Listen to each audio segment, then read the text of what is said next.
13 বছর bank job করেছি। খুব রিসেন্ট আমি বাচ্চাদের টেক কেয়ার করার জন্য জব ছেড়েছি। আমার মা দেখতো আমার বাচ্চাদের। আমার মা আসলে থাইরয়েড ক্যান্সারের পেশেন্ট। উনি দেখেছেন দীর্ঘদিন, ইদানিং উনি আর পারছিলেন না, উনি অনেক অসুস্থ হয়ে গেছেন। সেজন্য আমি আমার জবটা ছেড়ে দিয়েছি। আমার ছোট্ট দুটি বাচ্চাকে নিয়ে আমি টাইম পাস করি, ওদের নিয়ে সময় কাটাই, ওদের দেখাশোনা করি, রান্নাবান্না করি, সংসারের কাজকর্ম করি, গুছাই, পরিষ্কার রাখি। আমার মন চাইলে আমি আমার বাচ্চাদের নিয়ে রেস্টুরেন্ট থেকে খেয়ে আসি, ঘুরে আসি, বেরিয়ে আসি। অ্যাকচুয়ালি আমার যখন জব ছিল তখন আমার ফাইন্যান্সিয়াল ফ্রিডম ছিল, কর্পোরেট আইডেন্টিটি ছিল, তো আমার সে জীবনটাও অনেক উপভোগের ছিল। আমার ওই সময় ওটা প্রয়োজন ছিল।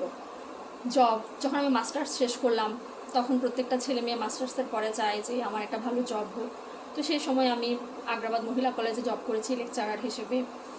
আমি ইউআইটিএস ইউনিভার্সিটিতে জব করেছি এবং সবশেষে আমি ব্যাংকে জব করলাম। প্রথম ইস্টার্ন ব্যাংকে, পরে ওয়ান ব্যাংকে।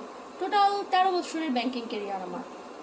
তারপর আমি যখন প্রয়োজন হলো, সংসারের প্রয়োজনে আমি জবটা ছাড়লাম। এখন আমি আমার বাচ্চাদের নিয়ে সময় কাটাই, তাদেরকে দেখাশোনা করি। আসলে আমি এই জীবনটাও এনজয় করি। আমার সন্তানদের আমি অনেক মিস করতাম যখন আমি অফিসে থাকতাম। প্রত্যেকটা রবিবার এলে আমার বুকের ভিতরটা ভেঙে চুরমার হয়ে যেত। আমার মনে হতো যে আমি যদি আমার সন্তানদের কাছে থাকতে পারতাম, আমি যদি ওদের খেলাধুলায়, ওদের হাসি কান্নায় আমিও যদি সাথী হতে পারতাম, তাহলে হয়তো আমি অনেক ভালো থাকতাম। তো মাও অসুস্থ হয়ে গেল, আমিও অনেক কিছু চিন্তা করে জবটা ছেড়ে দিলাম। আলহামদুলিল্লাহ আমি এখনও ভালো আছি। আমি আমার সন্তানদের নিয়ে সময় কাটাই, ওদের দেখাশোনা করি, ওরাও খুব এনজয় করে, ওরাও আমার সাথে সাথে থাকে, মা মা বলে আমার ঘরটা মুখরিত করে তোলে। আলহামদুলিল্লাহ আমি তখনও ভালো ছিলাম, আমি এখনও ভালো আছি। দোয়া করবেন জানি ইনশাআল্লাহ ভালো থাকে।